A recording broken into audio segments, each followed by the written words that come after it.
പ്രിയപ്പെട്ടവരെ, അനുഗ്രഹത്തിൻ്റെ കുളിർമയിലേക്ക് ദൈവം നമ്മുടെ ജീവിതത്തെ വിളിച്ചുണർത്തുന്ന പുലർകാല വിചിന്തനം. ഈ പ്രഭാതത്തിൽ ദൈവകരങ്ങളിലേക്ക് നമ്മളെ ഏൽപ്പിച്ചു കൊടുത്തുകൊണ്ട് നമുക്ക് പ്രാർത്ഥിക്കാം. കർത്താവേ, നിന്റെ സ്നേഹസീമയിൽ നിന്നൊരിക്കലും അകന്നു പോകുവാൻ എന്നെ അനുവദിക്കരുതേ. അങ്ങയോട് ചേർന്ന് നിന്ന് അങ്ങയുടെ തിരുവചനങ്ങൾക്ക് സാക്ഷ്യം നൽകുവാൻ എൻ്റെ ജീവിതത്തെ ഈ പ്രഭാതത്തിൽ അവിടുന്ന് ഒരുക്കണമേ എന്ന് പ്രാർത്ഥിക്കുന്നു. പ്രിയപ്പെട്ടവരെ, നമ്മളിപ്പോൾ നോയമ്പ് ദിനങ്ങളിലൂടെ കടന്നു പോവുകയാണ്. കർത്താവായ യേശു ക്രിസ്തു മരുഭൂമിയിൽ 40 ദിനരാത്രം ഉപവസിച്ചതിൻ്റെ ഓർമ്മ പുതുക്കൽ കൂടിയാണിത്.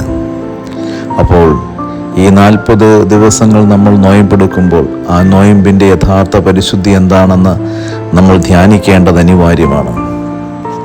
കർത്താവായ യേശു ക്രിസ്തു മരുഭൂമിയുടെ വിജനതയിൽ ദൈവമായ കർത്താവിൻ്റെ സന്നിധിയിലേക്ക് തൻ്റെ മനസ്സും ശരീരവും ഏൽപ്പിച്ചു കൊടുത്തുകൊണ്ട് തൻ്റെ ജീവിതത്തിൻ്റെ മേൽ ദൈവത്തിൻ്റെ ആഗ്രഹം എന്താണെന്ന് അറിയുവാൻ വേണ്ടി അവൻ തപസ്സിരുന്ന് പ്രാർത്ഥിച്ചു. തൻ്റെ ജീവിതത്തിൻ്റെ നിയോഗം എന്താണെന്ന് കണ്ടുപിടിക്കുവാൻ വേണ്ടിയിട്ടാണ്, അതിലേക്ക് കൂടുതൽ കരുത്താർജിക്കുന്നതിന് വേണ്ടിയിട്ടാണ് ക്രിസ്തു മരുഭൂമിയിൽ പോയി പ്രാർത്ഥനയിൽ സമ്പൂർണമായി തന്നെ നിമഗ്നം ചെയ്തിരുന്നത്. പ്രിയപ്പെട്ടവരെ, ആ ഒരു ഉപവാസത്തിൻ്റെ അവസാനം ക്രിസ്തുവിന് വിശന്നു. അപ്പോൾ പ്രാർത്ഥിക്കുന്നവൻ്റെ പിന്നാലെ എപ്പോഴും കരുതലോട് കൂടെ ഇരിക്കുന്നതാണ് പിശാച്. പ്രാർത്ഥിക്കുന്നവൻ ദൈവത്തിൻ്റെ ഹൃദയത്തിൽ വാസമുറപ്പിക്കുമ്പോൾ ആ ഹൃദയത്തിൽ നിന്ന് അവനെ അടർത്തി മാറ്റി തിന്മയുടെ വഴികളിലേക്ക് വീണ്ടും കൂട്ടിക്കൊണ്ടു പോകുവാൻ അവൻ്റെ പിന്നാലെ വെമ്പലോടുകൂടെ കാത്തിരിക്കുന്ന ഒരാളാണ് പിശാച്. പിശാച് ക്രിസ്തുവിൻ്റെ അരികിലും ചെന്നു. കാരണം ക്രിസ്തു ദൈവത്തിൻ്റെ ഹൃദയത്തിൽ കൂടൊരുക്കി കഴിഞ്ഞിരുന്നു. വിശന്നപ്പോൾ ക്രിസ്തുവിൻ്റെ മുൻപിലേക്ക് അവൻ ഒരു കല്ല് മാറ്റിയിട്ടിട്ട് പറഞ്ഞു, ഈ കല്ലുകൾ അപ്പമാക്കി മാറ്റുവാൻ നിനക്ക് പറ്റുമല്ലോ, നീ എന്തിനാണ് വെറുതെ വിശന്നിരിക്കുന്നത്?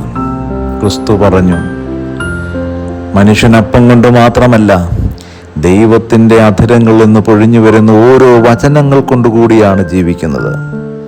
പ്രിയപ്പെട്ടവരെ, കല്ലിന് അപ്പമായി തീരാൻ കഴിയില്ലേ? കല്ലിന് അപ്പമായി തീരുവാൻ കഴിയും. പക്ഷെ അതിന് പ്രപഞ്ചം ഒരു പ്രോസസ്സ് ഒരുക്കി വെച്ചിട്ടുണ്ട്. ഈ കല്ല് പൊടിയണം, പൊടിഞ്ഞത് മണലായി മാറണം. ആ മണ്ണിലേക്ക് ഏതെങ്കിലും ഒരു വിത്തിനെ അത് ഒളിപ്പിച്ചു വെക്കണം. അതിനാവശ്യമുള്ള ലവണങ്ങൾ നൽകി അതിനെ പരിപാലിക്കണം. എന്നിട്ട് അത് വേരെടുക്കുമ്പോൾ ആ വേരിലേക്ക് ജീവൻ പകർന്നു കൊടുക്കണം. ഒരു ചെടിയായി രൂപപ്പെട്ട് കഴിയുമ്പോൾ അതിന് പൂവും കായും വന്നു കഴിയുമ്പോൾ അത് ഫലവൃക്ഷമായിട്ട് മാറും. ആ മണ്ണിൻ്റെ നെഞ്ചിൽ വേരിറക്കിയിട്ടാണ് ഈ ഫലവൃക്ഷം രൂപപ്പെടുന്നത്. പ്രിയപ്പെട്ടവരെ, കല്ലപ്പമായി മാറുന്നത് ഈ പ്രോസസ്സിലൂടെ കടന്നു പോകുമ്പോഴാണ്. പ്രപഞ്ചത്തിന് ദൈവമായ കർത്താവ് തനതായൊരു നിയമസംഹിത ഏൽപ്പിച്ചു കൊടുത്തിട്ടുണ്ടെങ്കിൽ ആ നിയമത്തിന് അനുഗുണമായി ജീവിതത്തിൽ പ്രൊഡക്ടിവിറ്റിയിലേക്ക് കൂട്ടിക്കൊണ്ടു പോകുവാനുള്ള കഴിവും കരുത്തും ഓരോ മനുഷ്യൻ്റെ ഹൃദയത്തിലും ദൈവം എഴുതി വെച്ചിട്ടുണ്ട്. അതിനെ നമ്മൾ മറന്ന് നമ്മൾ നിസാരമായ കാര്യങ്ങളിലൂടെ, കുറുക്കു വഴികളിലൂടെ നമ്മൾ ജീവിതത്തെ തേടിപ്പിടിക്കുവാനോ പ്രാപിക്കുവാനുള്ള എല്ലാ ശ്രമങ്ങളും പിശാചിൻ്റെ കയ്യിൽ നിന്ന് വരുന്നതാണ്. പ്രിയപ്പെട്ടവരെ, ജീവിതത്തെ രക്ഷയിലേക്ക് സഞ്ചരിക്കുന്ന ഒരു മനുഷ്യന് മുമ്പിൽ കുറുക്കു വഴികളില്ല. അവൻ്റെ മുമ്പിൽ കർത്താവായ യേശുക്രിസ്തു കാണിച്ചു നൽകിയിരിക്കുന്ന വചനത്തിൻ്റെ പരിപാലനത്തിൻ്റെ ഒരൊറ്റ വഴിയേ ഉള്ളൂ. ദൈവത്തിൻ്റെ ഹൃദയത്തോട് ചേർന്നിരിക്കുന്ന വഴി, ദൈവത്തിൻ്റെ ഹൃദയത്തിൽ കൂടൊരുക്കുന്ന വഴി. അതിനോളം ഇമ്പകരമായ രക്ഷയുടെ പാതയും കാലം ഇന്ന് വരെ ഒരിടത്തും നമുക്ക് വെളിപ്പെട്ട് കിട്ടിയിട്ടില്ല, ക്രിസ്തു നൽകിയതല്ലാതെ. അതുകൊണ്ട് ഈ പ്രഭാതത്തിൽ പ്രിയ ദൈവമക്കളെ, നമ്മൾക്കൊരു തീരുമാനമെടുക്കണം.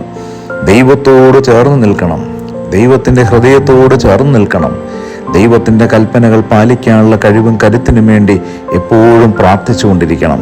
യേശുവേ, ഈ പ്രഭാതത്തെ ഓർത്ത് നന്ദിയോട് സ്തുതിക്കുന്നു. കർത്താവേ, നിന്റെ തിരുവചനം പാലിക്കാൻ, നിന്നോട് ചേർന്നിരിക്കുവാൻ, അങ്ങനെ ഉപവാസം എനിക്ക് അനുഗ്രഹമായി മാറണമേ. ആമേൻ.